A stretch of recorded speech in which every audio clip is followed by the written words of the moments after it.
जब भी आप रेजिडेंशियल प्रॉपर्टी खरीद रहे हैं, बिल्डर के ऑफिस जाते हैं तो बिल्डर आपको 2-3 पेमेंट प्लान ऑफर करता है, जिसमें से कुछ पेमेंट प्लान कुछ इस तरीके से है, सीएलपी, पीएलपी एंड टीएलपी। लेकिन अभी मैं अगर आपको बताऊं कि आपको कौन सा पेमेंट प्लान चूज करना चाहिए, तो मेरी एडवाइस आपको ये है कि आपको रेजिडेंशियल प्रॉपर्टी के अंदर सीएलपी पेमेंट प्लान के अंदर जाना चाहिए। सीएलपी पेमेंट प्लान होता क्या है?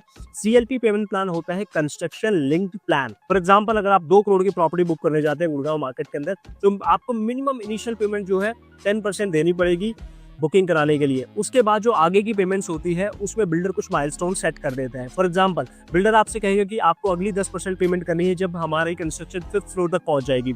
उसके बाद आगे की 10% पेमेंट करनी है जब कंस्ट्रक्शन 10th फ्लोर तक कंप्लीट हो जाएगी, एंड सो ऑन। इस तरीके से बिल्डर आपसे कंस्ट्रक्शन के हिसाब से पेमेंट डिमांड करता है। आपने 10% देने के बाद, मतलब बुकिंग कराने के बाद, आपको अगली पेमेंट तभी करनी है जब बिल्डर 5th फ्लोर तक की कंस्ट्रक्शन कंप्लीट कर देगा। इस वाले पेमेंट प्लान के अंदर आपको ये सेटिस्फेक्शन होता है और आप सेफ होते हैं कि आप पेमेंट तभी रिलीज कर रहे हैं जब बिल्डर एक पर्टिकुलर माइलस्टोन अचीव कर रहा है। To learn more about real estate every day, subscribe today.